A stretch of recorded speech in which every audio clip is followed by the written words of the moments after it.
Tonight on KGW News, a brush fire takes off in Salem and forces hundreds to flee. The latest from the front lines and the help tonight for those who evacuated. Plus, open nudity, urination, defecation, drug use. All things parents hope their children won't see as they head back to class. The effort to clear problem camps from their path. And later, a man who once lived on Portland streets now running the road to redemption. It's been a hard road, but it's a good road. Why he's taking on the Hood to Coast relay to give others hope. Good evening, everyone. We begin with a major update out of Salem, where in the last hour, officials told us the wildfire there has now been contained. Thanks for joining us. I'm David Molko. This means evacuation zones have been downgraded, with level 3 go nows reduced to level 2s and so on. This map shows you the level 2 area that is now in yellow. Level 1, they're in green. They are centered around Jory Hill Road. Now, fire crews will remain in this area throughout the night to make sure those flames do not flare up again. They were able to keep the fire to just 20 acres. That is an updated number from earlier today. It burned 2 outbuildings, but fortunately nobody was hurt. Our reporter Catherine Cook is at the scene. She just talked to officials and evacuees. We'll have an update from her in just a few moments. Meanwhile, let's bring in meteorologist Joe Ranieri. Joe, great progress in Salem. Great news. Let us talk about our smoky skies, though. Yeah, and those smoky skies are going to continue heading into tomorrow and Friday as well, David. Of course, we saw a beautiful start to your Wednesday, even into the afternoon. Then late this afternoon, that smoke really started to funnel in, bring in some hazy conditions and, of course, a hazy sunset earlier tonight. But as we look at the smoke forecast for tomorrow, we are going to be seeing it relatively light, but it goes from light to moderate by the later part of the afternoon, and it'll be staying moderate heading into Friday as well. As we look at the current air quality throughout much of the city and really the west side of the state, we are seeing little to no risk. There is a slight chance that you jump up to the moderate. A few locations may be unhealthy for some over the next couple of days, something we'll just have to monitor. But as we look across the state right now, the place that's really bad is where it has been bad pretty much the entire summer. That is throughout the central and eastern side of the state. More focused, though, on the high desert tonight. And speaking of the high desert, red flag warning is in place. Fire danger, David, is going to remain high over the next couple of days. Low relative humidity, and I'm also tracking thunderstorms for tomorrow night. I'll have more on that in just a few minutes. Thanks, Joe. We'll see you in a few. Let's get you caught up. Meanwhile, on tonight's other headlines, Oregon State Police have arrested a corrections worker for sexual misconduct and official misconduct. Sergeant Levi Gray was indicted by a grand jury after he allegedly had an inmate at the women's prison, Coffee Creek, perform sex acts at least twice in May. Gray has pleaded not guilty. Some homeless campers have returned to their site in downtown Portland just a day after the city had the camp cleared. Now, many younger people in the camp area along I-405 because it's across from a nonprofit that works with homeless youth. Advocates say a handful of campers have now moved into the city's first large-scale sanctioned homeless camp as an alternative. A new report accuses Portland's Parks and Recs Department of illegally destroying 6 boats moored at public docks. The investigation from the city's ombudsman's office called a widespread disregard. They found, rather, a widespread disregard of city regulations. They also found Parks and Rec gave inaccurate information to boat owners, some who were living on board, about when their boats could be seized. Now, in a letter, Parks and Rec say they plan to abide by city code and state law moving forward to improve their record keeping and advise those 6 boat owners they have a right to file a claim.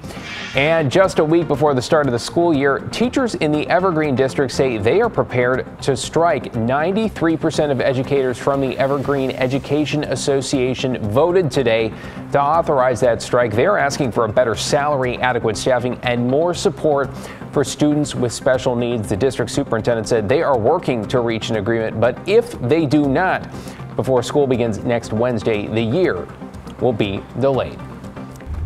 All right, we have some breaking news coming to us from Southern California and a mass shooting that has left 4 people dead at a biker bar in the community of Trabuco Canyon. That is in Orange County. 3 law enforcement sources telling NBC News the shooter who was among the dead was a former law enforcement officer who was targeting his wife. It appears a police officer responding shot and killed him.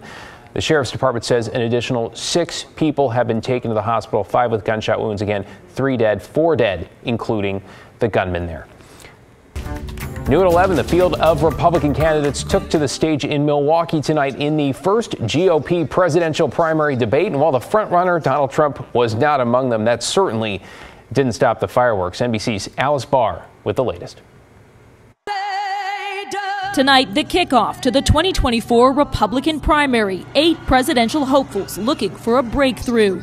Republican rivals slamming the president's Bidenomics agenda. We must reverse Bidenomics so that middle-class families have a chance to succeed again. We cannot succeed as a country if you are working hard and you can't afford groceries, a car, or a new home. Fiery moments. Now is not the time for on-the-job training.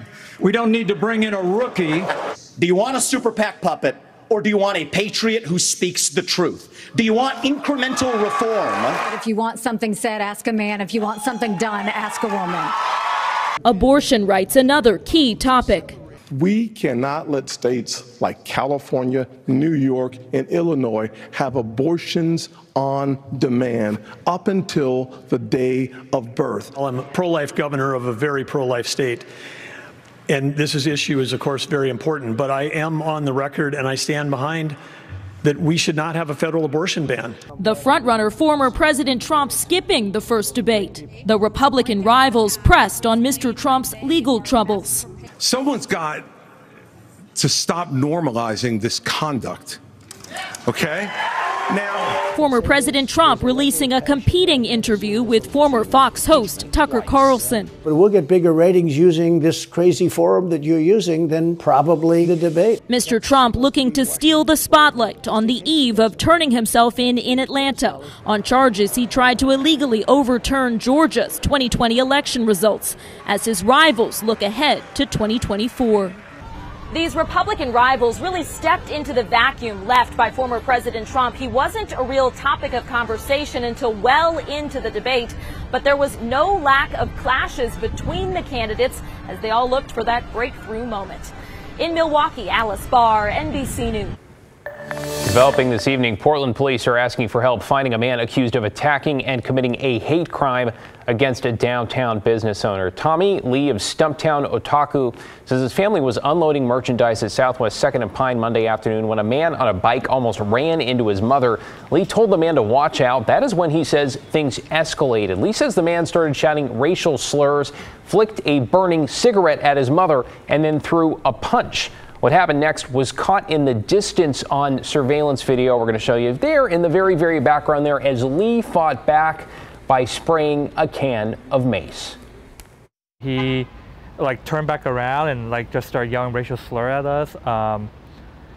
Stuff I don't really want to repeat anymore. He just biked back around, get close to my mom and just spit on her face. And at that point I just lost it. So I just grabbed my mace and I emptied the whole canister in his face and and then he just biked off. Yeah, you see Lee running after him there. Portland police say they are now investigating this case as a bias crime. It's almost back to school. Before students in Portland begin classes next week, though, the city is removing some homeless camps near campuses. Parents of Cleveland High students say there is a camp off Southeast Pale between the school and athletic fields, and this move is desperately needed. We understand the mayor recently met with the principal to talk about this particular camp, which city crews have cleared throughout the year. The city's impact reduction team gave the people there until Monday to clear out once again. Up and down this street, kids are walking from the high school to the fields, parking their cars in this area, and it's really to the point where it's become unsafe. This all comes a day after the mayor asked the governor for $12 million to create a strategy to keep homeless camps from returning to the same locations. Portland's camping ban prohibits people from setting up within 250 feet of a school, day or night.